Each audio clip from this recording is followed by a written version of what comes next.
Okay. So we are moving to third unit, third chapter of academic writing, that is the process of writing.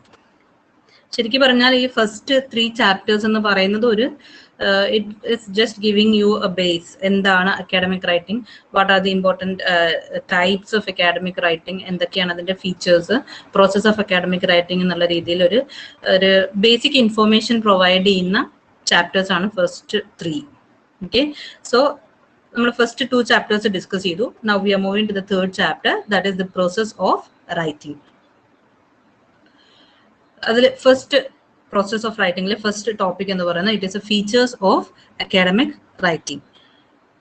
The most delineating feature of academic writing can be described in 3 words: formal, objective and technical.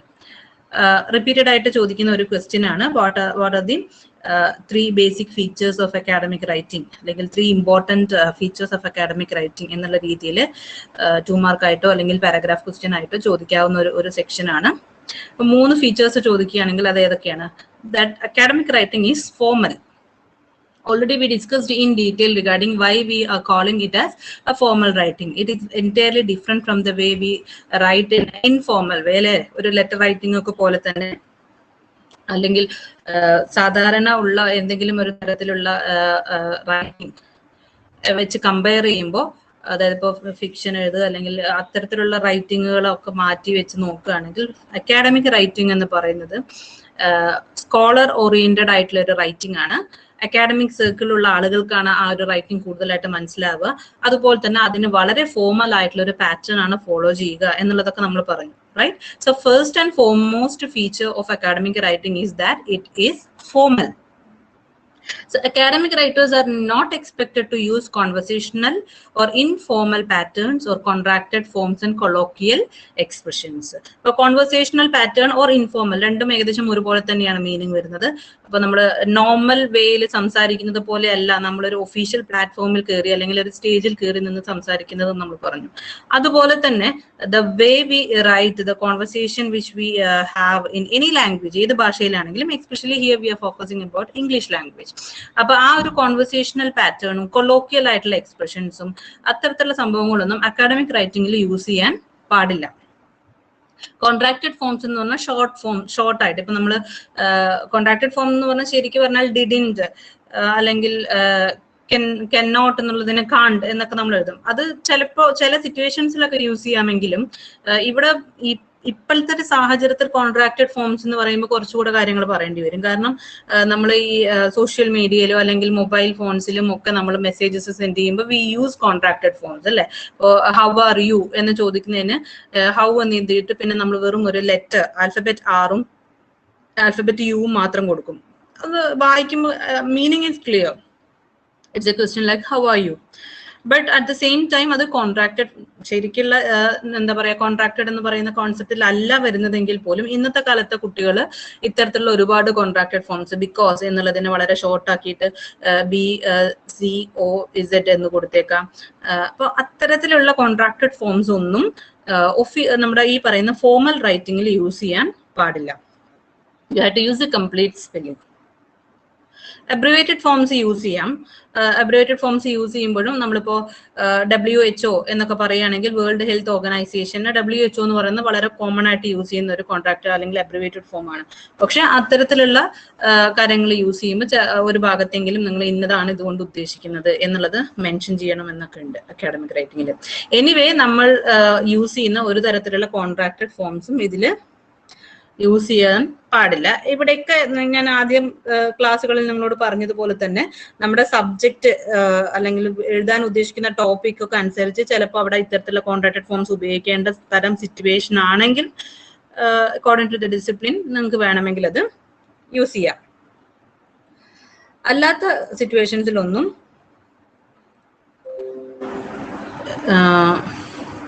Contracted forms use ചെയ്യാൻ പാടില്ല. Second one is objective. Objective means here views presented should be independent from the writer or the reader. Views presented എന്ന് പറഞ്ഞാൽ നമ്മൾ പറഞ്ഞു academic writing അല്ലെങ്കിൽ ഒരു article എന്നൊക്കെ പറയുന്നത് ഒരു റിസർച്ച് ഓറിയന്റഡ് ആയിട്ട് വരുന്ന അതിന്റെ ഒരു പ്രൊജക്ട് വർക്കോ അല്ലെങ്കിൽ റിസർച്ച് ഓറിയന്റഡ് ഒക്കെ ആയിട്ട് നിങ്ങൾ എഴുതുന്ന ഒരു ലേഖനമാണ്. So there you are not suppose to talk about your view points. നമ്മൾ മുമ്പും പറഞ്ഞതാണ്, സബ്ജക്റ്റീവ് ആയിട്ടുള്ള കാഴ്ചപ്പാടുകൾ, according to my view, this is my opinion എന്നുള്ള രീതിയിലുള്ളതിനെക്കാട്ടിലും you are suppose to give a more objective kind, എല്ലാവർക്കും അക്സെപ്റ്റബിൾ ആയിട്ടുള്ള, എല്ലാവരും ഒരേപോലെ എല്ലാ സ്ഥലങ്ങളിലും ഇപ്പൊ 1+1 1+1 = 2 എന്ന് പറയുന്നത് വളരെ ഒബ്ജക്റ്റീവ് ആയിട്ടുള്ള ഒരു ആൻസർ ആണ്, റൈറ്റ്? അത് തന്നെ സബ്ജക്റ്റീവ് ആയിട്ടുള്ള രീതിയിൽ എടുക്കുകയാണെങ്കിൽ ബഷീറിന്റെ എമ്മിനി വലിയ ഒന്നെന്ന് വേണമെങ്കിൽ എനിക്ക് പറയാം, അല്ലെങ്കിൽ 1 1 3 എന്ന് പറയുന്ന പരിപാടി. അപ്പൊ അത്തരത്തിലുള്ള, ഞാൻ ജസ്റ്റ് ഒരു ഇതായിട്ട് പറഞ്ഞു എന്നേ ഉള്ളൂ. ഇപ്പൊ ഒബ്ജക്റ്റീവ് ആയിട്ട് എന്ന് പറയുമ്പോൾ എല്ലാ സ്ഥലങ്ങളിലും ആ ആൻസർ തന്നെയാണ് അവിടെ വരുന്നത്. അതിനകത്ത് പിന്നീട് ഒരു ഡിഫറൻസ് ഓഫ് ഒപ്പീനിയനോ എന്റെ കാഴ്ചപ്പാടിനനുസരിച്ചിട്ടുള്ള മാറ്റങ്ങളോ ഒന്നും അവിടെ ആവശ്യമില്ല, അല്ലെങ്കിൽ യൂസ് ചെയ്യാൻ പാടില്ല. അപ്പോൾ അക്കാഡമിക് റൈറ്റിങ്ങിനകത്ത് ബേസിക്കലി ഒബ്ജക്റ്റീവ് ആയിട്ടുള്ള ഒരു പോയിന്റ് ഓഫ് വ്യൂ ആണ് പ്രതീക്ഷിക്കുന്നത് ഇവിടെയും. അൺലെസ് അല്ലെങ്കിൽ ഇഫ് യു ആർ റൈറ്റിംഗ് വളരെ സബ്ജക്റ്റീവ് ആയിട്ടുള്ള ഒരു ആൻസർ ആണ്, ഒരു അക്കാഡമിക് എസ്സി ആണ് നിങ്ങൾ എഴുതുന്നത്, നിങ്ങളുടെ ഒരു കാഴ്ചപ്പാട് ആണ്, ഒരു ഫിക്ഷനെ കുറിച്ചിട്ടോ അല്ലെങ്കിൽ ഒരു പോയിട്രിനെ കുറിച്ചിട്ടോ അല്ലെങ്കിൽ ഇപ്പൊ നടക്കുന്ന ഏതെങ്കിലും ഒരു കറണ്ട് അഫെയറിനെ കുറിച്ചിട്ടോ നിങ്ങളുടെ ഒരു ഒപ്പീനിയൻ ആണ് ചോദിക്കുന്നത്, അതാണ് നിങ്ങൾ എസ്സേ ആയിട്ട് എഴുതുന്നെങ്കിൽ അവിടെ വേണമെങ്കിൽ നിങ്ങൾക്ക് ഈ പറഞ്ഞ മാതിരി സബ്ജക്റ്റീവ് ആയിട്ടുള്ള വ്യൂ പോയിന്റ്സ് യൂസ് ചെയ്യാം. Okay. Third one is technical. It is organized in a set pattern, use technical terms or words and expressions specific to the discipline or the particular style. Technical ആണെന്നുള്ളത് നമ്മൾ ഇതിന്റെ first ചാപ്റ്ററിൽ നമ്മൾ പറഞ്ഞിരുന്നു അല്ലെ. You should learn technical terms which is associated with the discipline which you focusing. നിങ്ങളുടെ ഒരു core കോഴ്സിന്റെ ടെക്നിക്കൽ ടേംസ് അറിയണം എന്നൊക്കെ നമ്മൾ പറഞ്ഞിരുന്നു. അപ്പൊ അത്തരത്തിലുള്ള ടെക്നിക്കൽ ആയിട്ടുള്ള ടേംസിന്റെ ഉപയോഗവും വേർഡ്സിന്റെ എക്സ്പ്രഷൻസും ഒരു സെറ്റ് പാറ്റേൺ ഉണ്ട്. ഇപ്പൊ നമ്മളൊരു പാരഗ്രാഫ് എസ്സേ ആണ് എഴുതുന്നതെങ്കിൽ, ഒരു സിമ്പിൾ എസ്സേ ആണ് എഴുതുന്നതെങ്കിൽ it should at least have 5 paragraphs അല്ലെ. ഇൻട്രൊഡക്ടറി പാരഗ്രാഫ് വേണം, ബോഡി പാരഗ്രാഫ്സ് വേണം, കൺക്ലൂഡിംഗ് പാരഗ്രാഫ് വേണം എന്ന് പറയുന്ന ഒരു സെറ്റ് പാറ്റേൺ ഉണ്ട്. അത് എല്ലാ അക്കാഡമിക് റൈറ്റിംഗിനും ഉണ്ട്. We discussed about different types of academic writing. നമ്മുടെ പ്രപ്പോസൽസിനെ കുറിച്ച് പറഞ്ഞിരുന്നു അല്ലെ. പ്രപ്പോസൽ റൈറ്റിംഗ് എന്താണ്, അപ്പൊ അതിനകത്ത് എന്തൊക്കെ കാര്യങ്ങൾ എഴുതണം എന്ന് പറഞ്ഞു. അപ്പൊ അങ്ങനെ ഓരോ സെക്ഷൻ എടുത്ത് ഓരോ ടൈപ്പ് ഓഫ് അക്കാഡമിക് റൈറ്റിംഗ് എടുത്ത് നോക്കുകയാണെങ്കിലും there is A organised set of pattern which suppose ഒരു തീസിസ് ആണ് എഴുതുന്നതെങ്കിൽ തീസിസിന് എത്ര പേജ് വേണം എന്ന് വരെ ഒരു പാറ്റേൺ ഉണ്ട്. അപ്പൊ ഇത്തരത്തിലൊരു പെർട്ടിക്കുലർ സ്റ്റൈൽ, നമ്മുടെ ഡിസിപ്ലിൻ, നമ്മുടെ സബ്ജക്ട് അനുസരിച്ചിട്ട് ഈ സ്റ്റൈലിനകത്ത് പല മാറ്റങ്ങളും, റൈറ്റിംഗ് സ്റ്റൈലിനകത്തും പ്രസന്റേഷൻ സ്റ്റൈലിനകത്തും ഒക്കെ ചെറിയ മാറ്റങ്ങൾ വന്നേക്കാം. But still there is A set pattern. So these are the 3 key features of academic writing. ഏതൊക്കെയായിരുന്നു? One, it should be formal. Second one, it should be objective. And third one, it should be technical. I'm moving to the next slide. The process of writing an academic essay. Slide le ചെറിയൊരു തെറ്റുണ്ട്.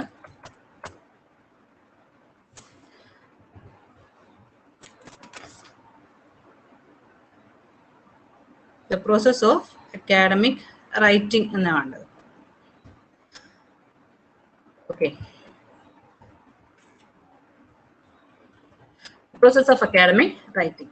So there are 3 major processes preceding the submission of an academic assignment. ഏത് academic assignment ആണെങ്കിലും, ഇപ്പോൾ even a simple assignment which is given to you by your teacher.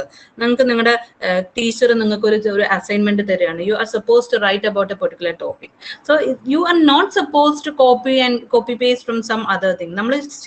നമ്മൾ വളരെ serious ആയിട്ട് ഒരു academic writing ചെയ്യുമ്പോൾ അല്ലെങ്കിൽ ഒരു അസൈൻമെന്റ് ചെയ്യുമ്പോൾ അവിടെ ചെയ്തിരിക്കേണ്ട മുൻകൂട്ടി നിങ്ങൾ ചെയ്തിരിക്കേണ്ടതും എഴുതുമ്പോൾ നിങ്ങൾ പാലിക്കേണ്ടതുമായിട്ടുള്ള ഒരുപാട് കാര്യങ്ങളുണ്ട് അല്ലെ. നമ്മൾ വളരെ കാര്യമായിട്ട് നമ്മളൊരു ഒരു ടോപ്പിക്കിനെ കുറിച്ച് പഠനം നടത്തി എഴുതുമ്പോൾ, അങ്ങനെ ഒരു സീരിയസ് കൈൻഡ് ഓഫ് റൈറ്റിംഗ് ആകുമ്പോഴാണ് നമ്മൾ ഇതിന് അക്കാഡമിക് റൈറ്റിംഗ് എന്ന് പറയുന്നത്.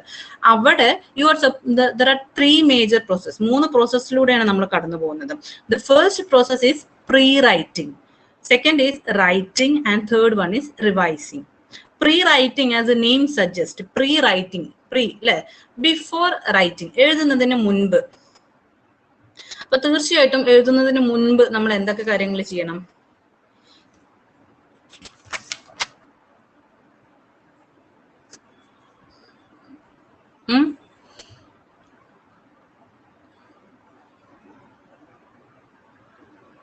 എഴുതുന്നതിന് മുൻപ് നമ്മൾ തീർച്ചയായിട്ടും നമുക്കൊരു ടോപ്പിക് നമ്മൾ മനസ്സിലാക്കി ആ ടോപ്പിക്കിനെ കുറിച്ചാണ് നമ്മൾ എഴുതാൻ പോകുന്നത്. അല്ല, നിങ്ങൾക്ക് നിങ്ങളുടെ ക്ലാസ് റൂമിൽ വെച്ചിട്ട് ടീച്ചർ നിങ്ങൾക്ക് ഒരു ടോപ്പിക് തന്നു. You are suppose to write on that particular topic. Okay, so what are the pre-writing things which you should do? You should understand more about that particular topic. അല്ലെ, teacher തരികയാണെങ്കിൽ നിങ്ങൾക്ക് topic already കയ്യിലുണ്ട്. അപ്പൊ ആ ടോപ്പിക്കിനെ കുറിച്ച് നിങ്ങൾക്ക് collect ചെയ്യാവുന്ന maximum informations collect ചെയ്യാം. റൈറ്റ്, മാക്സിമം ഇൻഫോർമേഷൻസ് കളക്ട് ചെയ്യുക എന്ന് പറയുന്നത് വളരെ ഇമ്പോർട്ടന്റ് ആണ്. ഏതൊക്കെ രീതിയിൽ നിങ്ങൾക്ക് മാക്സിമം ഇൻഫോർമേഷൻസ് കളക്ട് ചെയ്യാം? ഇപ്പൊ നിങ്ങൾക്ക് അതിനുള്ള ഒരു സോഴ്സുകൾ എന്ന് പറയുന്നത് വളരെ വളരെ കൂടുതലാണ്. പല രീതിയിൽ നിങ്ങൾക്ക് എന്താ പറയാ ഇൻഫോർമേഷൻസ് കളക്ട് ചെയ്യാൻ പറ്റും. ഓൺലൈനായിട്ട് തന്നെ ഒരുവിധം ടെക്സ്റ്റ് ബുക്സ് ഒക്കെ നമുക്ക് ഓൺലൈനായിട്ട് PDF ആയിട്ടും ഒക്കെ അവൈലബിൾ ആണ് അല്ലെ. അപ്പൊ നമ്മളൊരു ഏത് ടോപ്പിക്കിനെ കുറിച്ചാണെങ്കിലും അതുമായിട്ട് അസോസിയേറ്റ് ചെയ്തിട്ട് നിങ്ങൾ മിനിമം വായിച്ചിരിക്കേണ്ട ചില വർക്ക്സ് ഉണ്ടാവും, മിനിമം അറിഞ്ഞിരിക്കേണ്ട ചില തിയറീസ് ഉണ്ടാവാം. സബ്ജക്ട് അനുസരിച്ച് മാറും കേട്ടോ. എന്നാലും ഇതിനെ പറ്റിയിട്ടൊക്കെ അതിൽ നിന്നൊക്കെ നിങ്ങൾക്ക് മാക്സിമം ഇൻഫോർമേഷൻസ് നിങ്ങൾ കളക്ട് ചെയ്യാം. ഓൺലൈൻ ആയിട്ടുള്ള സോഴ്സുകളിൽ നിന്ന് നിങ്ങൾക്ക് ഇൻഫർമേഷൻസ് കളക്ട് ചെയ്യാം. ഓൺലൈനായിട്ട് വളരെ പോപ്പുലർ ഒരുപാട് ആർട്ടിക്കിൾസ് നിങ്ങൾക്ക് പല ജേർണൽസും ഓൺലൈൻ ജേർണൽസ് ഉണ്ട് ഒരുപാട്. പല സബ്ജക്ട് ബേസ്ഡ് ആയിട്ടുള്ള ജേർണൽസ് ഉണ്ട്. അപ്പൊ ജേർണൽസ് നിന്നൊക്കെ നിങ്ങൾക്ക് ഇൻഫർമേഷൻസ് ഒക്കെ കളക്ട് ചെയ്യാം. ഓക്കെ, അപ്പൊ ഇങ്ങനെ നിങ്ങൾ ഇൻഫർമേഷൻസ് ഒക്കെ എന്താ പറയാ കളക്ട് ചെയ്യുന്നത്, പല സോഴ്സുകളിൽ നിന്നും ഇൻഫോർമേഷൻസ് കളക്ട് ചെയ്യുന്നതും ഒക്കെ എന്താണ്? pre-writing procedure ആണ്. Okay, so you decide on what you want to study. The first step involves choosing a subject, find out an aspect or area within the subject to focus, and narrow down to formulate your topic. Understand the purpose and audience of your proposed work. അപ്പൊ നിങ്ങൾക്ക് topic തന്നിട്ടില്ലാത്ത പക്ഷം നിങ്ങൾ ഒരു വിഷയത്തെ കുറിച്ച് എഴുതാൻ തീരുമാനിക്കുകയാണെങ്കിൽ ആ വിഷയത്തിൽ തന്നെ പല ആസ്പെക്റ്റുകൾ ഉണ്ടാവും. ഏത് ആസ്പെക്റ്റിലാണ് നിങ്ങൾ ഫോക്കസ് ചെയ്യേണ്ടതെന്ന് നിങ്ങൾ ഫൈൻഡ് ഔട്ട് ചെയ്യണം. ഓക്കെ, ഇപ്പോ ഇംഗ്ലീഷ് ലിറ്ററേച്ചറിനെ പറ്റി എന്ന് പറഞ്ഞാൽ അത് വളരെ ബ്രോഡായിട്ട് കിടക്കുന്ന ഒരു ഏരിയയാണ്. അതിൽ തന്നെ ഏതെങ്കിലും ഒരു ഏരിയ ഞാൻ ഫോക്കസ് ചെയ്യണം അല്ലെ. ഇപ്പൊ ഇന്ത്യൻ റൈറ്റിംഗ് എന്ന് ഞാൻ ഫോക്കസ് ചെയ്യണം. ഇന്ത്യൻ റൈറ്റിംഗിൽ തന്നെ പലതരം റൈറ്റിംഗ്സ് ഉണ്ട് അല്ലെ. ദളിത് റൈറ്റിംഗ് ഉണ്ട്, അല്ലെങ്കിൽ വിമൻസ് റൈറ്റിംഗ് ഉണ്ട്. ഇന്ത്യയിൽ തന്നെ ഇപ്പോ നമ്മുടെ മലയാളം ട്രാൻസ്ലേറ്റഡ് വർക്ക്സ് ഉണ്ട്. അങ്ങനെ പല സെക്ഷൻസ് ഉണ്ടാവും. അതിൽ ഏതെങ്കിലും ഒന്ന് ഞാൻ ഫോക്കസ് ചെയ്യണം. ഇപ്പൊ ഞാൻ വിമൻസ് റൈറ്റിംഗ് ആണ് ഫോക്കസ് ചെയ്യുന്നത്. വിമൻസ് റൈറ്റിംഗിൽ പല റൈറ്റേഴ്സ് ഉണ്ട്, ഫിക്ഷൻ ഉണ്ട്, അതിനകത്ത് പോയിട്രി ഉണ്ട്, അങ്ങനെ പല എന്താ പറയാ ജാൻറേസും ഉണ്ട്. അപ്പൊ അതിൽ ഏതെങ്കിലും ഒന്ന് ഞാൻ ഫോക്കസ് ചെയ്യണം. അങ്ങനെ ഞാൻ ഒരു പെർട്ടിക്കുലർ ഏരിയയിലേക്ക് ഫോക്കസ് ചെയ്യണം. വളരെ ബ്രോഡായിട്ട് കിടക്കുന്ന ഐ ഷുഡ് നാരോ ഡൗൺ പറഞ്ഞാൽ നമ്മൾ മെയിൻ ആയിട്ട് ഏതെങ്കിലും ഒരു ഏരിയ ഫോക്കസ് ചെയ്തിട്ടാണ് നമ്മൾ എഴുതുക. സോ എഴുതുമ്പോൾ അതിൽ വളരെ ഇമ്പോർട്ടന്റ് ആയിട്ടുള്ള ഒരു കാര്യമാണ് you should understand the purpose and audience. നമ്മുടെ പേർപ്പസ് എന്താണ്? ഇപ്പൊ നിങ്ങൾക്ക് ക്ലാസ് റൂമിൽ ഒരു അസൈൻമെന്റ് തരികയാണെങ്കിൽ ക്ലാസ് റൂം അസൈൻമെന്റ് സബ്മിറ്റ് ചെയ്യുന്നത് നിങ്ങളുടെ പഠനത്തിന്റെ ഭാഗമായിട്ടാണ്. So that is your purpose. നിങ്ങൾക്ക് മാർക്ക് അക്വയർ ചെയ്യുക, മാർക്സ് നേടുക, അല്ലെങ്കിൽ എന്നുള്ളതൊക്കെയാണ് അവിടുത്തെ ഒരു പേർപ്പസ് എന്ന് പറയുന്നത്. ഇപ്പൊ ഞാനൊരു ആർട്ടിക്കിൾ ഒരു ജേർണലിൽ, വളരെ പോപ്പുലർ ആയിട്ടുള്ള ഒരു ജേർണലിൽ ഞാനൊരു ആർട്ടിക്കിൾ എഴുതുകയാണെങ്കിൽ എന്റെ പർപ്പസ് എന്ന് പറയുന്നത് എന്റെ പേപ്പർ അവിടെ പബ്ലിഷ് ചെയ്യുക എന്നുള്ളതും അതോടൊപ്പം തന്നെ എന്റെ ജോലിക്കും പ്രൊമോഷനും കാര്യങ്ങൾക്കും ഒക്കെ ഇത്തരത്തിലുള്ള പബ്ലിഷിങ്സ് ഒക്കെ എന്നെ ഹെൽപ്പ് ചെയ്യും. അപ്പൊ എന്റെ പേർപ്പസ് അതാണ് അല്ലെ. അതിന്റെ ഓഡിയൻസ് ആരാണ്? നിങ്ങളുടെ ഓഡിയൻസ് എന്നുള്ളത് നിങ്ങൾ അറിഞ്ഞിരിക്കണം. ഇപ്പൊ നമ്മൾ സാധാരണ ക്ലാസ് റൂമിൽ എഴുതുന്ന ഒരു അസൈൻമെന്റിൽ മിക്കവാറും നിങ്ങളുടെ ഓഡിയൻസ് എന്ന് പറയുന്നത് it will be your teacher. കാരണം നിങ്ങൾ സബ്മിറ്റ് ചെയ്യുന്നത് ടീച്ചർക്കാണ്. അതേസമയം തന്നെ ഒരു ജേർണലിൽ ഞാൻ ഒരു ആർട്ടിക്കിൾ എഴുതി പബ്ലിഷ് ചെയ്യുമ്പോൾ എന്റെ ഓഡിയൻസ് എന്ന് പറയുന്നത് ആരും ആവാം. മേ ബി ഒരു സബ്ജക്ട് ബേസ്ഡ് ആയിട്ടുള്ള ഒരു ജേർണലാണ് ഞാൻ എഴുതുന്നത് വെച്ചാൽ ഈ സബ്ജക്ട് അറിയുന്ന പലരും ആയിരിക്കാം, അല്ലെങ്കിൽ സബ്ജക്ട് അറിയാത്ത ആളുകൾക്കും അത് വായിക്കാം, അത് വേറെ കാര്യം അല്ലേ. അപ്പോ who is going to read this particular thing, അത് അവരാണ് നമ്മുടെ ഓഡിയൻസ് എന്ന് പറയുന്നത്. ഓഡിയൻസും പർപ്പസ് ഓഫ് വർക്കും ഒക്കെ നമ്മൾ അറിഞ്ഞിരിക്കണം. Collect information or expert sources. Second step എന്താണ്? നമ്മൾ ഓൾറെഡി പറഞ്ഞു ഞാനത്. ഇൻഫോർമേഷൻസ് മാക്സിമം കളക്ട് ചെയ്യുക. നമ്മൾ ടോപ്പിക് തീരുമാനിച്ചു, ടോപ്പിക് നാരോ ഡൗൺ ചെയ്തു, ആ ടോപ്പിക്കുമായിട്ട് അസോസിയേറ്റ് ചെയ്തിട്ട് നമുക്ക് കിട്ടാവുന്ന ഇൻഫോർമേഷൻസ് ഒക്കെ കളക്ട് ചെയ്യുക. Take down notes and prepare a working bibliography or a list of works to be consulted or quoted. എന്താണ് വർക്കിംഗ് ബിബ്ലിയോഗ്രഫി അല്ലെങ്കിൽ ലിസ്റ്റ് ഓഫ് വർക്ക്സ് എന്നൊക്കെ പറയുന്നത്? ഞാൻ ഓൾറെഡി പറഞ്ഞു. ഇപ്പോൾ ഞാൻ ഇന്ത്യൻ റൈറ്റിംഗ് അല്ലെങ്കിൽ ഇന്ത്യൻ വിമൻ റൈറ്റിങ്ങിനെ കുറിച്ച് ഞാനൊരു ലേഖനം എഴുതാൻ പോവുകയാണെന്ന് ഞാൻ പറഞ്ഞു. അങ്ങനെ ആവുമ്പോൾ ഞാൻ എന്ത് ചെയ്യണം? ഇന്ത്യൻ റൈറ്റിംഗ് എന്ന് പറയുന്ന ഇന്ത്യൻ ലിറ്ററേച്ചറിനെ കുറിച്ചിട്ട് ഒരു ധാരണ എനിക്ക് വേണം. അതുമായിട്ട് അസോസിയേറ്റ് ചെയ്യുന്ന ഏതെങ്കിലും ബുക്സ് ഉണ്ടോ നോക്കണം. അല്ലെങ്കിൽ ഏറ്റവും പോപ്പുലർ ആയിട്ടുള്ള റൈറ്റേഴ്സ് ആരാണെന്ന് നോക്കണം. വേണ്ടേ? ഇന്ത്യൻ വിമൻ റൈറ്റിംഗ് ആണെങ്കിൽ സ്ത്രീ റൈറ്റേഴ്സ് അല്ലെങ്കിൽ വിമൻ റൈറ്റേഴ്സ് ആരൊക്കെയാണ്, അവരുടെ തീംസ് എന്താണ്, ടോപ്പിക്സ് എന്താണ്, ഏതൊക്കെ കാലഘട്ടത്തിൽ ആരൊക്കെ എഴുതിയിട്ടുണ്ടെന്ന് അറിയണം. ഏതെങ്കിലും ഒരു റൈറ്ററിലേക്ക് ഞാൻ ഫോക്കസ് ചെയ്യണമെങ്കിൽ ആ റൈറ്ററിനെ കുറിച്ചിട്ടുള്ള കംപ്ലീറ്റ് ഡീറ്റെയിൽസ് ഞാൻ കളക്ട് ചെയ്യണം. അപ്പൊ ഇതിനൊക്കെ വേണ്ടിയിട്ട് പല ബുക്സും ഞാൻ റെഫർ ചെയ്തു എന്ന് വരാം, റൈറ്റ്? പല ആർട്ടിക്കിൾസും വായിച്ചു എന്ന് വരാം. അപ്പൊ അതിന് നമ്മൾ ആദ്യം നമുക്ക് അറിയാവുന്ന കാര്യങ്ങളൊക്കെ നമ്മളൊരു വർക്കിംഗ് ബിബ്ലിയോഗ്രഫി ഒക്കെ ഉണ്ടാക്കി. ഇന്നതൊക്കെ വായിക്കാം, ഇന്നതൊക്കെ നോക്കണം, അല്ലെങ്കിൽ ഇന്നതൊക്കെ നോക്കിയിട്ടുണ്ടെങ്കിൽ അത് നമ്മൾ അപ്പൊ തന്നെ ഇന്ന ബുക്ക് നോക്കി, അതായത് നമ്മൾ അപ്പൊ തന്നെ അത് നോട്ട് ചെയ്ത് വെക്കണം. അല്ലെങ്കിൽ വലിയ റിസർച്ച് വർക്കുകളിലൊക്കെ, അതായത് ഇപ്പോൾ ഒരു PhD പോലെയോ MPhil പോലെയോ അല്ലെങ്കിൽ അത്തരത്തിലുള്ള റിസർച്ച് വർക്ക്സിനകത്തൊക്കെ we may be referring more than 100 books. ചിലപ്പോൾ അതിൽ കൂടുതൽ നോക്കിയേക്കാം. അപ്പൊ ആദ്യം 1-2 ബുക്കൊക്കെ നോക്കുകയാണെങ്കിൽ നമുക്ക് ആ ബുക്കുകളുടെ പേര് ചിലപ്പോൾ ഓർമ്മ ഉണ്ടായിന്ന് വരും. അതിൽ കൂടുതൽ എണ്ണം ആവുമ്പോൾ, ഒരു 2-3 വർഷം എടുത്ത് ചെയ്യുന്ന ഒരു റിസർച്ച് വർക്കൊക്കെ ആവുമ്പോൾ V may B consulting number of books, number of articles, അല്ലെ? ചിലപ്പോൾ കുറെ ഇന്റർവ്യൂസ് നമ്മൾ കണ്ടു എന്ന് വരാം ഇതിന്റെ ആവശ്യത്തിന്. ഇതെല്ലാം ഓർത്ത് വെക്കാൻ ബുദ്ധിമുട്ടാണ്. അപ്പൊ ഒരുപാട് സൈറ്റ്, ഒരുപാട് ആപ്ലിക്കേഷൻസ് ഉണ്ട് ഇപ്പൊ നമുക്ക് ഈ ബിബ്ലിയോഗ്രഫി ഒക്കെ നോട്ട് ചെയ്ത് വെക്കാനും നമ്മൾ വായിക്കുന്ന ബുക്സിന് ഒക്കെ എന്താ പറയാ, ഒരുപാട് ആപ്ലിക്കേഷൻസ് ഉണ്ട്, അതിലേക്ക് പോകണ്ട. അപ്പൊ എന്തായാലും ഇങ്ങനെ ലിസ്റ്റ് ഓഫ് വർക്ക്സ് നമ്മൾ അപ്പം നോട്ട് ചെയ്ത് വെക്കണം. ഓരോ ദിവസവും നമ്മൾ നോക്കിയ വർക്ക്സോ അല്ലെങ്കിൽ നോക്കാൻ പോകുന്ന വർക്കുകളോ ബുക്കുകളോ ഒക്കെ ആരെഴുതി, ഞാൻ അന്ന് പറഞ്ഞതുപോലെ title of that particular work, അതുപോലെ ഓതേഴ്സ്, എഡിറ്റേഴ്സ് ഉണ്ടെങ്കിൽ എഡിറ്റേഴ്സിന്റെ പേര്, ഏത് പബ്ലിഷിംഗ് ഹൗസ് ആണ്, ഏത് ഇയറിൽ പബ്ലിഷ് ചെയ്ത ബുക്കാണ് എന്നടക്കമുള്ള ഡീറ്റെയിൽസ് നമ്മൾ അപ്പം നോട്ട് ചെയ്ത് വെക്കണം. And that is going to be your bibliography in the end of that particular work. ആ ഒരു വർക്ക് നിങ്ങൾ എഴുതി കഴിഞ്ഞ് ഫിനിഷ് ചെയ്ത് കഴിഞ്ഞാൽ വർക്കിന്റെ അവസാനം ബിബ്ലിയോഗ്രഫി അല്ലെങ്കിൽ വർക്ക് സൈറ്റഡ് എന്ന് പറഞ്ഞ് കൊടുക്കണം എന്ന് ഞാൻ പറഞ്ഞിരുന്നു, അല്ലെ? വർക്ക് സൈറ്റഡ് എന്ന് പറയുമ്പോൾ ആ ലേഖനം എഴുതാൻ വേണ്ടിയിട്ട് നിങ്ങൾ, അല്ലെങ്കിൽ ആ ലേഖനത്തിൽ എവിടെയെങ്കിലും നിങ്ങൾ മറ്റുള്ള റൈറ്റേഴ്സോ റിസർച്ചേഴ്സോ ഒക്കെ പറഞ്ഞിട്ടുള്ള എന്തെങ്കിലും കാര്യങ്ങൾ നിങ്ങൾ കോട്ട് ചെയ്ത് പറഞ്ഞിട്ടുണ്ടെങ്കിൽ, അല്ലെങ്കിൽ അവരുടെ ഐഡിയാസോ അവരുടെ വേർഡ് ഫ്രൈസസോ എന്തു തന്നെയാണെങ്കിലും നിങ്ങളുടേതല്ലാത്ത രീതിയിൽ ഒരു കാഴ്ചപ്പാടുകളും ചിന്തകൾ പോലും, ലൈക്ക് ഐഡിയാസ് ആണെങ്കിലും ഒക്കെ നിങ്ങൾ യൂസ് ചെയ്തിട്ടുണ്ടെങ്കിൽ അവിടെ നിങ്ങൾ ആ ഒരാളെ അക്നോളജ് ചെയ്യണം എന്ന് നമ്മൾ പറഞ്ഞിരുന്നു, അല്ലെ? അപ്പോൾ അല്ലെങ്കിൽ അത് പ്ലേജിയറിസം ആവും എന്ന് നമ്മൾ പറഞ്ഞിരുന്നു. അപ്പം ഇങ്ങനെ കോട്ട് ചെയ്തിട്ടുള്ള സൈറ്റേഷൻസ് ഏത് ബുക്കിൽ നിന്ന് എടുത്തു എന്നുള്ള കാര്യങ്ങളൊക്കെ ലാസ്റ്റ് നമ്മൾ ബിബ്ലിയോഗ്രഫി കൊടുക്കണം. അപ്പൊ അതിന് ഉള്ള മുന്നൊരുക്കം പോലെയാണ് നമ്മൾ വർക്കിംഗ് ബിബ്ലിയോഗ്രഫി എന്ന് പറഞ്ഞൊരു ഒരു കാര്യം. നമ്മൾ ഏതൊക്കെ നോക്കാൻ പോകുന്നു, ഏതൊക്കെ നോക്കി എന്നൊക്കെ ഉള്ള ഡീറ്റെയിൽസ് നമ്മൾ ആദ്യം മുതൽ തന്നെ ലിസ്റ്റ് ചെയ്യുന്നത് വളരെ ഇമ്പോർട്ടൻ്റ് ആയിട്ടുള്ള ഒരു കാര്യമാണ്.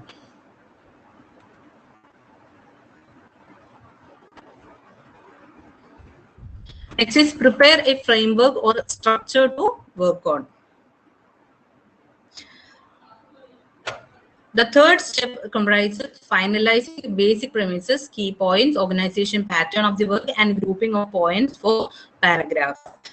പാരഗ്രാഫിലേക്ക് ഗ്രൂപ്പ് പോയിന്റ്സുകൾ ഗ്രൂപ്പ് ചെയ്യുന്നൊക്കെ പറയുന്നത് ഒരു ചെറിയ എസ്സേയിലോ അസൈൻമെന്റ്സിലൊക്കെ പറ്റുള്ളൂ കേട്ടോ.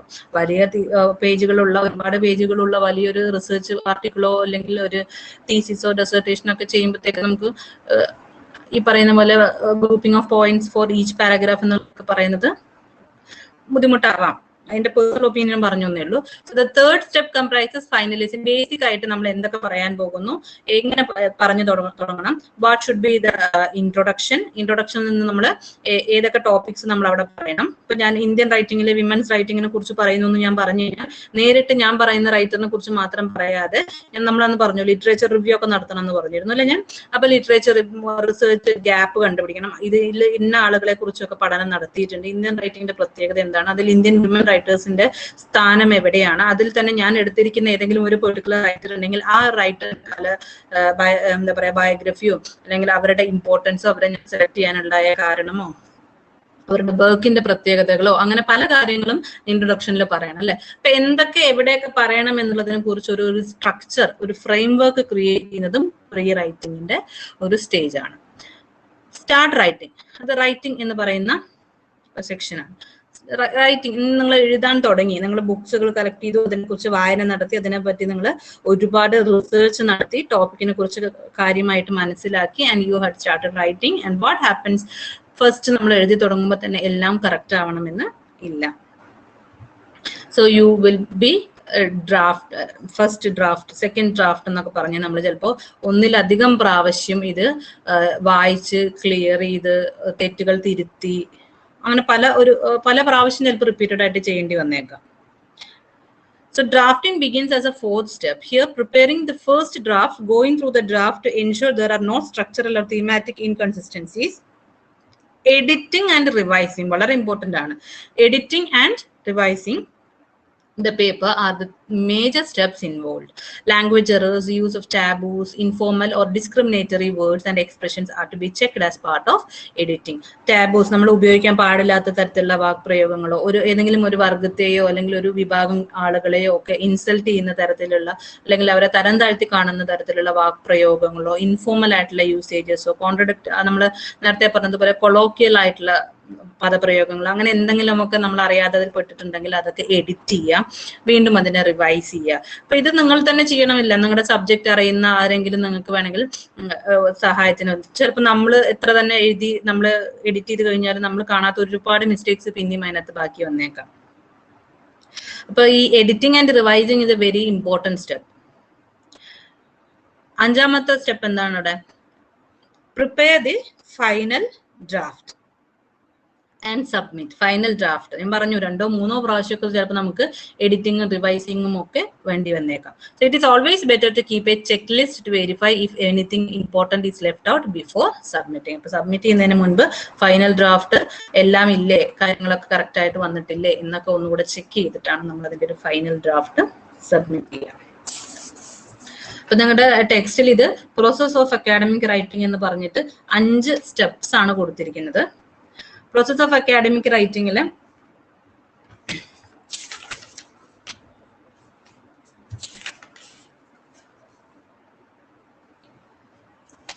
പോയിന്റ്സ് നമ്മളിപ്പോ ഡിസ്കസ് ചെയ്തത്. അതില്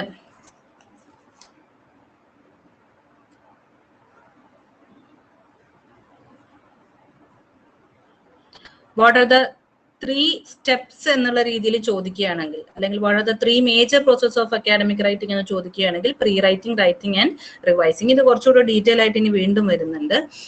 അതിൽ തന്നെ process involved in academic writing എന്ന് ചോദിക്കാറുണ്ട്. 5 സ്റ്റെപ്പ് പ്രോസസ് എന്നോ അല്ലെങ്കിൽ what are the processes involved in academic writing എന്നൊക്കെ ചോദിക്കുകയാണെങ്കിൽ ഇതൊക്കെയാണ് 5 step. Decide on what you want to write. Second, collect information or expert sources. Third one, prepare a framework or structure to work on. Fourth, start writing. Fifth one, prepare the final draft and submit.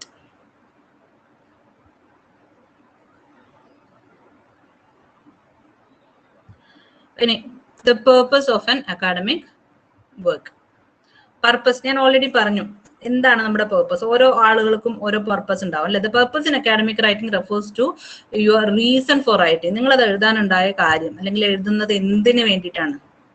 Although the stated reason of an academic assignment is purely academic or educational, it serves certain social, rhetorical and career-related purpose as well. നമ്മൾ ചിലപ്പോൾ social, നമ്മൾ നന്നായിട്ട് എഴുതുന്ന പേപ്പറിൽ നമ്മൾ ചിലപ്പോൾ ഒരു article എഴുതുന്നത് അല്ലെ, അതിപ്പോ എല്ലാം നമ്മുടെ ഒരു അക്കാഡമിക് പർപ്പസിന് വേണ്ടി തന്നെ ആവണമെന്നില്ല. വളരെ സോഷ്യൽ ആയിട്ടുള്ള ഒരു പർപ്പസ് കൂടെ ആവാം.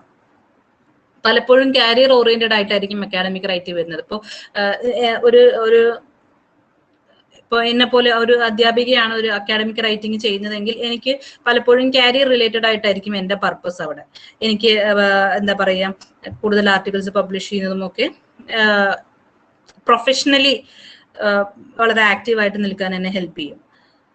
ഇപ്പൊ ഒരു സ്റ്റുഡന്റ് ആണ് ഒരു അക്കാഡമിക് റൈറ്റിംഗ് എഴുതുന്നതെങ്കിൽ, ഒരു അസൈൻമെന്റ് എഴുതുന്നതെങ്കിൽ ആ കുട്ടിയുടെ പേർപ്പസ് എന്ന് പറയുന്നത് ആ കുട്ടി ചെയ്യുന്ന കോഴ്സുമായിട്ട് അസോസിയേറ്റ് ചെയ്തിട്ടുള്ള ഒരു ആവശ്യത്തിനാണ് ഇത് എഴുതുന്നത്. സോ നമ്മുടെ ഒരു പേർപ്പസ് എന്ന് പറയുന്നത് വളരെ ഇമ്പോർട്ടൻ്റ് ആണ്. പർപ്പസും അതുപോലെ തന്നെയാണ് ഓഡിയൻസ് എന്ന് പറയുന്നത്. So the rhetorical purpose of an academic writing assignment is to persuade the audience to think the way you want them to think. അപ്പോൾ ഇതിന്റെ ഒരു പേർപ്പസ് എന്ന് പറയുന്നത് ഇപ്പൊ എല്ലാ ഇതിലും ഈ പറയുന്ന പെർസ്വേഷൻ വരുന്നില്ല കേട്ടോ. പെർസ്വേഡ് ചെയ്യുക എന്ന് പറഞ്ഞാൽ ചില അക്കാഡമിക് റൈറ്റിംഗ് വളരെ ചില ഡിസിപ്ലിൻസ് വളരെ ഈ പറയുന്ന പെർസ്വേഡിങ് കൈൻഡ് ഓഫ് റൈറ്റിംഗിലേക്ക് നമ്മൾ പറയുന്നതോ ആ ഒരു ലേഖനത്തിൽ പറഞ്ഞ് ഫലിപ്പിക്കാൻ നോക്കുന്നതുമായിട്ടുള്ള കാര്യമാണ് ശരിയെന്ന് വായനക്കാർക്ക് തോന്നുന്ന ഒരു തരത്തിലുള്ള എഴുത്തിനെയാണ് നമ്മൾ പെർസ്വേഷൻ അല്ലെങ്കിൽ പെർസ്വേഡിങ് കൈൻഡ് ഓഫ് റൈറ്റിംഗ് എന്നൊക്കെ പറയുക.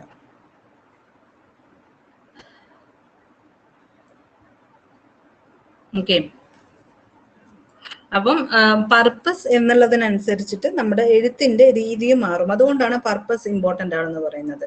ഞാൻ ഒരു ആർട്ടിക്കിൾ എഴുതുകയാണെങ്കിൽ ഞാൻ എൻ്റെ പർപ്പസ് ഇന്നതാണ്, ഒരു വളരെ ഇമ്പോർട്ടൻ്റ് ആയിട്ടുള്ള ഒരു അല്ലെങ്കിൽ ഞാനൊരു PhD ഒരു തീസിസ് ആണ് സബ്മിറ്റ് ചെയ്യുന്നതെങ്കിൽ അവിടെ വളരെ സീരിയസ് ആയിട്ടുള്ള ഒരു റിസർച്ച് വർക്കാണ് ഞാൻ ചെയ്യുന്നത് അല്ലെ. എൻ്റെ പർപ്പസ് എന്ന് പറയുന്നത് അവിടെ ആ ഒരു ഡോക്ടറേറ്റ് കരസ്ഥമാക്കുക എന്നുള്ളതും അല്ലെങ്കിൽ എൻ്റെ വാല്യുബിൾ ആയിട്ടുള്ള ഒരു റിസർച്ച് ഈ സബ്ജക്ട് അസോസിയേറ്റഡ് ആയുള്ള ആളുകളുടെ മുന്നിൽ പ്രസന്റ് ചെയ്യുക എന്നുള്ളതും ഒക്കെ എൻ്റെ പർപ്പസ് ആണ്. അപ്പൊ അതിനനുസരിച്ചിട്ട് seriousness of the work will change. നിങ്ങളുടെ ഈ ഒരു ചാപ്റ്ററിൽ എൻ്റെ അടുത്ത് ഇതിന്റെ ഒരു ആദ്യം ഇറങ്ങിയ ടെക്സ്റ്റ് ആണുള്ളത്. അതിൽ ചില ചേഞ്ചസ് ഒക്കെ ടെക്സ്റ്റിൽ വന്നിട്ടുണ്ടെന്ന് പറയുന്നുണ്ടായിരുന്നു. പുതിയ ടെക്സ്റ്റ് എൻ്റെ കയ്യിലില്ല. അപ്പൊ ഇതില് ആക്ച്വലി ഒരുപാട് കാര്യങ്ങൾ റിപ്പീറ്റഡ് ആയിട്ട് വരുന്നുണ്ട്. അപ്പൊ നമ്മൾ ഫസ്റ്റ് സെക്കൻഡ് ചാപ്റ്ററിലോ മറ്റോ നമ്മൾ ഡിഫറെന്റ് ടൈപ്സ് ഓഫ് പാരഗ്രാഫ്സിനെ കുറിച്ചൊക്കെ പറഞ്ഞിരുന്നു. അതേ സെക്ഷൻ ഇതിനകത്ത് റിപ്പീറ്റഡ് ആയിട്ട് വീണ്ടും വരുന്നുണ്ട്. ദ തിങ് ഈസ് ദാറ്റ് കുറച്ചുകൂടെ ഡീറ്റെയിൽ ആയിട്ട്, ബട്ട് നമ്മൾ ഓൾറെഡി ഡിസ്കസ് ചെയ്തിട്ടുള്ള അതേ പോയിന്റ്സ് തന്നെയാണ്. What is importance of A introductory paragraph, what is A thesis statement, അല്ലെങ്കിൽ ടോപ്പിക് സെന്റൻസ് എന്താണ്, what are body paragraphs, concluding paragraph എന്താണ് എന്നുള്ളതൊക്കെ ഓൾറെഡി നമ്മൾ ഡിസ്കസ് ചെയ്ത കാര്യമാണ്. ഈ ഒരു ചാപ്റ്ററിൽ ഇത് റിപ്പീറ്റഡ് ആയിട്ട് വീണ്ടും വരുന്നുണ്ട്. ആദ്യം പറഞ്ഞ ചാപ്റ്ററിനെക്കാട്ടിലും കുറച്ചുകൂടെ ഡീറ്റെയിൽ ആയിട്ട് കൊടുത്തിട്ടുണ്ട്. അപ്പോൾ ആ ഒരു സെക്ഷൻ ഞാൻ റിപ്പീറ്റ് ചെയ്യുന്നില്ല. നിങ്ങൾക്ക് അതിൽ എന്തെങ്കിലും ഡൗട്ട് ഉണ്ടെങ്കിൽ മാത്രം പറയാന്നല്ലാതെ അത് വീണ്ടും റിപ്പീറ്റ് ചെയ്യുന്നില്ല. ഡിഫറെന്റ് ടൈപ്സ് ഓഫ് പാരഗ്രാഫ്സ് ഒക്കെ കേട്ടോ. അതുപോലെ ഇതിൽ പറഞ്ഞത് പല സെക്ഷനിലും വീണ്ടും റിപ്പീറ്റഡ് ആയിട്ട് വന്നിട്ടുണ്ട്. പക്ഷെ പുതിയ ടെക്സ്റ്റിൽ അങ്ങനെയൊന്നും ഇല്ല എന്ന് പറഞ്ഞു കേട്ടിരുന്നു. എൻ്റെ അടുത്ത് ഓൾറെഡി ഉള്ളത് പഴയ ടെക്സ്റ്റ് ആണ്, അതുകൊണ്ടാണ് പറയുന്നത്. അപ്പൊ ചിലപ്പോൾ പേജ് നമ്പറും ഇതിൽ പറയുന്ന ചില സെക്ഷൻസ് ഒക്കെ കുറച്ച് ഡിഫറെന്റ് ആയിരിക്കാം. ദ തിങ് ഈസ് സെയിം, കാര്യങ്ങളൊക്കെ സെയിം തന്നെയാണ്.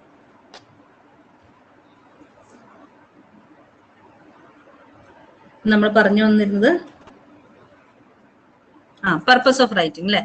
അപ്പോ വൈ വി ആർ റൈറ്റിംഗ് എന്നുള്ളത് വളരെ ഇമ്പോർട്ടൻ്റ്. എന്തിനു വേണ്ടി നമ്മൾ എഴുതുന്നു. ഇപ്പൊ നമ്മൾ പെർസ്വേഡിങ് കൈൻഡ് ഓഫ് റൈറ്റിംഗ് ആണെങ്കിൽ അവിടെ ആ ഒരു റിട്ടോറിക്കൽ മോഡാണ് നമ്മൾ യൂസ് ചെയ്യുന്നതെങ്കിൽ എന്റെ ആവശ്യം എന്താണ് അവിടെ, എന്റെ പർപ്പസ് എന്താണ്, ഞാൻ പറയുന്നതാണ് ശരി എന്നുള്ളത് വായിക്കുന്ന ആളിലേക്കും എത്തിക്കുക എന്നുള്ളതാണ് അവിടെ എൻ്റെ ഒരു ഉദ്ദേശം എന്ന് പറയുന്നത്, എന്റെ പർപ്പസ് എന്ന് പറയുന്നത്.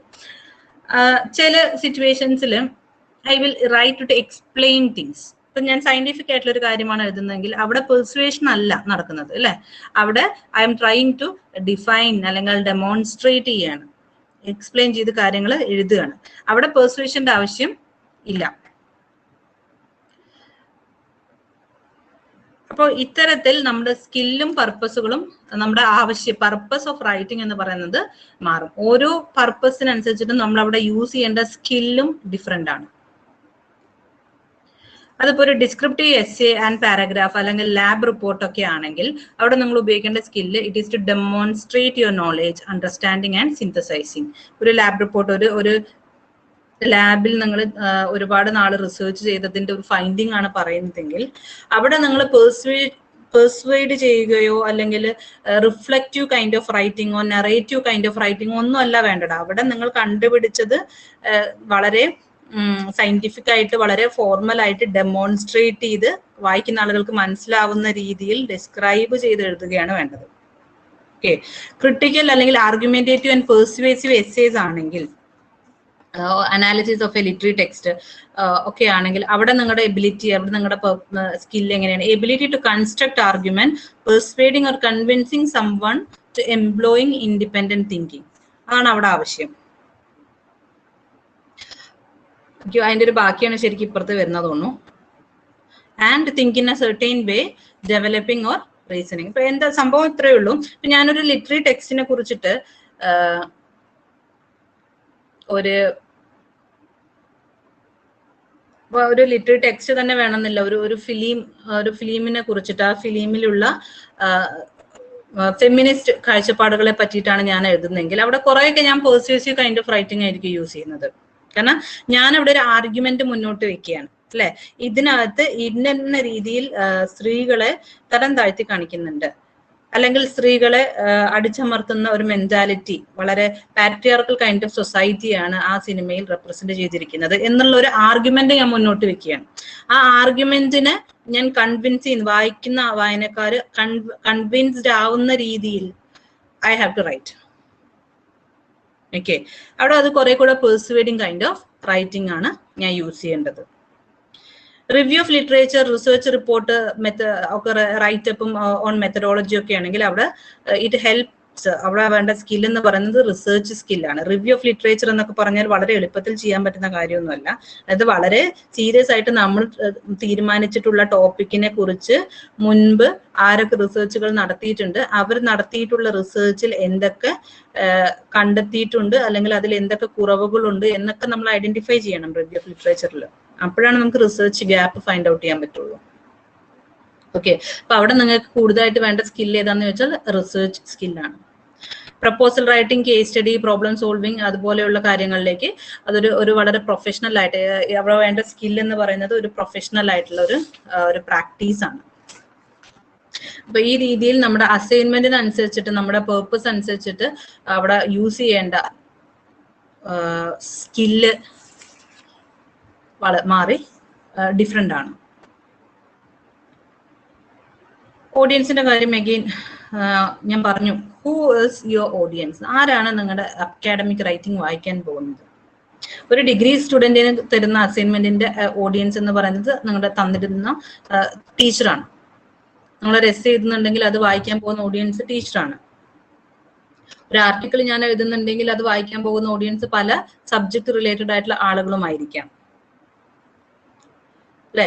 അപ്പൊ ഒരു പേപ്പറിൽ ഒരു ന്യൂസ് പബ്ലിഷ് ചെയ്യുകയാണെങ്കിൽ ആ പേപ്പർ പല ഒരു എന്താ പറയാ ലാർജ് ഓഡിയൻസിനെ ഉദ്ദേശിച്ചിട്ടുള്ളതാണ് മീഡിയ എന്ന് പറയുന്നത്, അല്ലെ? അപ്പോ ഹൂ ഇസ് ദ ഓഡിയൻസ് എന്നുള്ളത് വളരെ ഇമ്പോർട്ടൻ്റ് ആണ്. Audience analysis is important.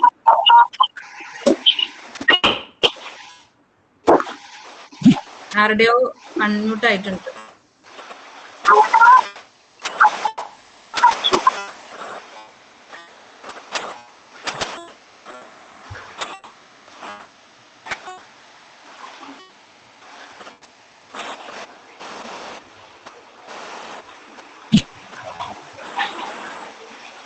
ആരാണ് അൺമ്യൂട്ട് ആയിരിക്കുന്നത്?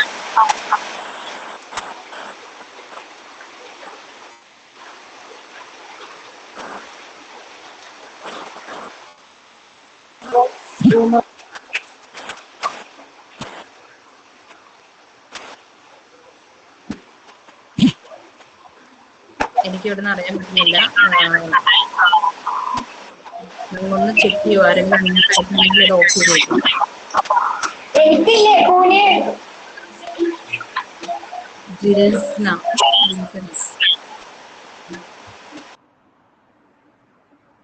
ഓക്കെ, ഞാൻ മ്യൂട്ട് ചെയ്തിട്ടുണ്ട്.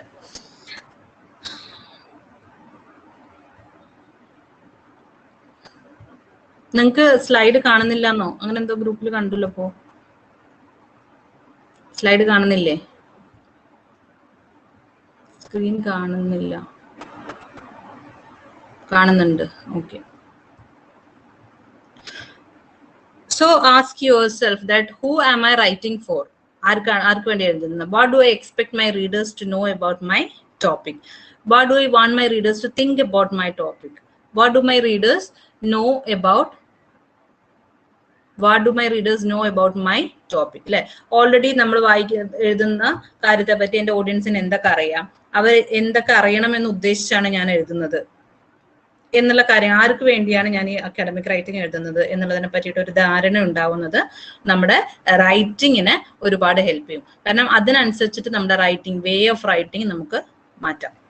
A clear idea about your reader and your purpose will make your writing understandable to your audience and help to satisfy their expectations. ഇപ്പൊ ഞാൻ നിങ്ങൾക്ക് വേണ്ടിയിട്ട് ഒരു അക്കാഡമിക് റൈറ്റിങ്ങിനെ കുറിച്ചിട്ടുള്ള ഒരു എസ്സേ ആണ് ഞാൻ എഴുതി തരുന്നതെങ്കിൽ, അല്ലെങ്കിൽ അതിനെ കുറിച്ചിട്ട് ഒരു റൈറ്റപ്പ് നിങ്ങൾക്ക് തരികയാണെങ്കിൽ, എൻ്റെ സ്റ്റുഡൻസ് ഇന്ന് അക്കാഡമിക് റൈറ്റിങ്ങിനെ കുറിച്ചിട്ട് എന്തൊക്കെ അറിയാം, അല്ലെങ്കിൽ അവരുടെ പർപ്പസ്, നിങ്ങൾക്ക് എക്സാമിനേഷൻ പർപ്പസിന് വേണ്ടിയിട്ടാണ് ഞാൻ അത് എഴുതുന്നതെങ്കിൽ, അതൊക്കെ മനസ്സിലാക്കിയിട്ട് അതിന്റെ സിറ്റുവേഷൻസ് അനുസരിച്ചിട്ട് വേണം ആ റൈറ്റിങ്ങിനകത്ത് ഞാൻ ഒരുപാട് മാറ്റങ്ങൾ വരുത്തും, അല്ലെ?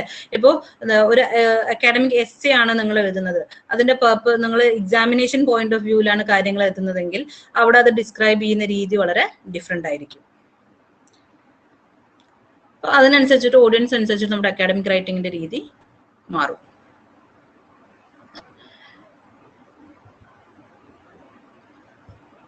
Next is voice of academic writing. Voice എന്ന് പറയുന്നതും ഈ പറയുന്നത് പോലെ വളരെ ഏറ്റവും ഇമ്പോർട്ടന്റ് ആയിട്ടുള്ള ഒരു സെക്ഷൻ ആണ്. So there is a widespread belief that academic writers should maintain objectivity in their approaches and perspectives. So what rings at the core of your work is your own distinct voice. നമ്മൾ പറഞ്ഞു academic writing വളരെ objective ആയിരിക്കണം എന്ന് പറഞ്ഞു. You are not suppose to talk about your view points, അല്ലെങ്കിൽ നിങ്ങളുടെ കാഴ്ചപ്പാടുകളൊന്നും അവിടെ ആ രീതിയിൽ പ്രസന്റ് ചെയ്യരുതെന്ന് പറഞ്ഞെങ്കിലും basically it is your voice, അല്ലെ? നിങ്ങളാണ് അവിടെ സംസാരിക്കുന്നത്, you are writing something. So but still അവിടെ നമുക്ക് അതിനെ കുറച്ചുകൂടെ ന്യൂട്രൽ ആയിട്ടുള്ള രീതിയിൽ വേണം പ്രസന്റ് ചെയ്യാൻ വേണ്ടിയിട്ട്. That is if you are writing a persuasive piece, there is a consistent attempt throughout your work to convince the reader that your views are worth considering. ഒരു പെർസ്വേസീവ് കൈൻഡ് ഓഫ് റൈറ്റിംഗ് ആണ്, നമ്മൾ persuade ചെയ്യാൻ വേണ്ടി എഴുതുകയാണെങ്കിൽ ഇവിടെ വളരെ convincing ആയിരിക്കണം റീഡർക്ക് that ഞാൻ പറയുന്ന പോയിന്റ് അല്ലെങ്കിൽ എന്റെ കാഴ്ചപ്പാട് വളരെ ശരിയാണെന്ന് വായിക്കുന്ന ആൾക്കും ഫീൽ ചെയ്യുന്ന രീതിയിൽ വേണം കാര്യങ്ങൾ ഞാൻ പ്രസന്റ് ചെയ്യാൻ. എന്നിരുന്നാൽ പോലും ജനറലി സേയിങ് നമ്മൾ ഐ തിങ്ക് അല്ലെങ്കിൽ in my opinion, I found out that, this is according to my view.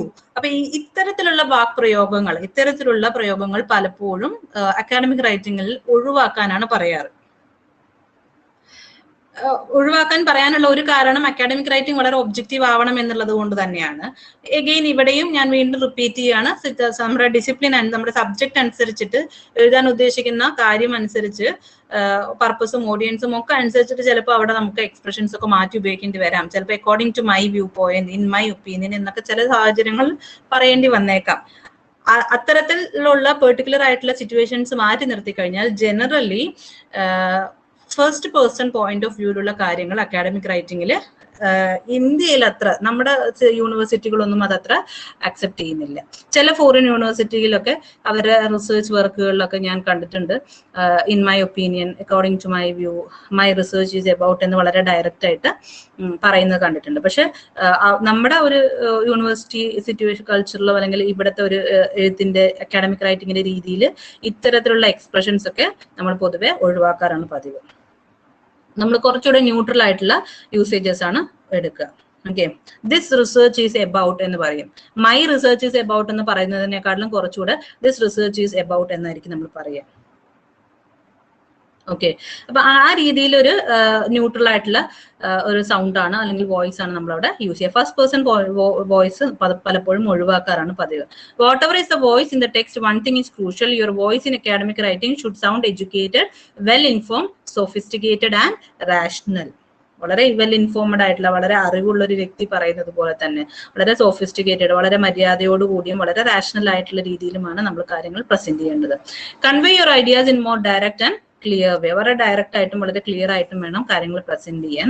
In certain genres of academic writing third person plural form is used. ചില അക്കാഡമിക് റൈറ്റിംഗിൽ ചില ജാനറേഴ്സിലൊക്കെ third person point of view ആണ് ഉപയോഗിക്കുക. Third person point of view ഉപയോഗിക്കുമ്പോൾ അത് 3 കാര്യങ്ങൾ ആണ് അതിന്റെ ഒരു മെച്ചം എന്ന് പറയുന്നത്. ഇപ്പൊ നമ്മൾ ചില സ്ഥലങ്ങളിൽ ദേ, ദം, ദയർ എന്നൊക്കെ പറയുന്നത് ഒരു third person point of view ആയിട്ടാണ് കാണുന്നത്, അല്ലെ? ഇപ്പൊ third person point of view എന്ന് പറയുമ്പോൾ third person perspective envisions broader audience, കുറച്ചുകൂടെ ഓഡിയൻസിനെ ഇൻക്ലൂഡ് ചെയ്യുന്ന ഒരു ഫീലാണ് ഈ third person point of view provide ചെയ്യുന്നത്. അവർ എന്നുള്ള വേർഡുകളൊക്കെ യൂസ് ചെയ്യുമ്പോൾ ആ ഒരു കുറച്ചുകൂടെ ബ്രോഡർ ഓഡിയൻസിന് കവർ ചെയ്യുന്ന പോലെയുള്ള ഒരു സെൻസ് ക്രിയേറ്റ് ചെയ്യും. It help you to assure the reader that the topic of work is of interest not only to you. വായിക്കുന്ന വായനക്കാരന് in my view, in my opinion എന്നൊക്കെ പറയുന്നതിന് പകരം ഇത്തരത്തിലുള്ള തേർഡ് പേഴ്സൺ പോയിന്റ് ഓഫ് വ്യൂകൾ use ചെയ്യുകയാണെങ്കിൽ എന്താ പറയാ, ഈ ടോപ്പിക് ഓഫ് നമ്മൾ പറയുന്ന ടോപ്പിക് എന്റെ മാത്രം കാഴ്ചപ്പാടും എന്റെ താല്പര്യങ്ങൾ എന്നുള്ളതിനെക്കാട്ടിലും നമ്മുടെ എന്നുള്ള വാക്ക് ഉപയോഗിക്കുമ്പോൾ അല്ലെ, അവിടെ എല്ലാവരെയും ഇൻക്ലൂഡ് ചെയ്യുന്ന, അവർക്ക് കൂടെ താല്പര്യമുള്ളൊരു കാര്യമാണ് പറയുന്നത് എന്നുള്ളൊരു സെൻസ് ക്രിയേറ്റ് ചെയ്യാൻ ഹെൽപ്പ് ചെയ്യും. And more than that it makes gender neutral. Them, there എന്നൊക്കെ പറയുമ്പോൾ അവിടെ ജെൻഡർ ന്യൂട്രൽ ആണ് അല്ലെ. ഹീനോ അല്ലെങ്കിൽ ഷീനോ അല്ലെങ്കിൽ ഏതെങ്കിലും ഒരാളുടെ പേരോ ഒക്കെ വെച്ച് പറയുന്നതിനെക്കാട്ടിലും തേർഡ് പേഴ്സൺ ആകുമ്പോഴത്തേക്ക് അത് കുറച്ചുകൂടെ ജനറലി ന്യൂട്രൽ ആയിട്ടുള്ള ഒരു ടേമാണ്. ദം എന്ന് പറയുമ്പോൾ എല്ലാവരും ഇൻക്ലൂഡ് ചെയ്യുന്നുണ്ട്. അവിടെ ഹി അല്ലെങ്കിൽ ഷീ, മെയിൽ ഓർ ഫീമെയിൽ എന്നുള്ളൊരു ഡിഫറൻസ് അവിടെ വരുന്നില്ല. Third person point of view use ചെയ്യാൻ പലപ്പോഴും ചില ജാനറേസ് ഓഫ് അക്കാഡമിക് റൈറ്റിംഗിലൊക്കെ പറയാറുണ്ട്. അതും സബ്ജക്റ്റ് അനുസരിച്ച് ഈ കാര്യങ്ങളൊക്കെ മാറ്റം വരും. നമ്മൾ ജനറൽ ആയിട്ടുള്ള ഒരു കോൺസെപ്റ്റ് ആണ് ഇവിടെ പറയുന്നത്.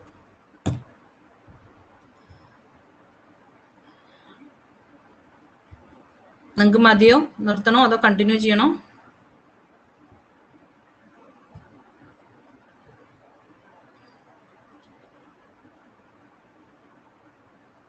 മതി, ഓക്കെ. അങ്ങനെയാണെങ്കിൽ will continue in the next class. Okay okay, thank you everyone.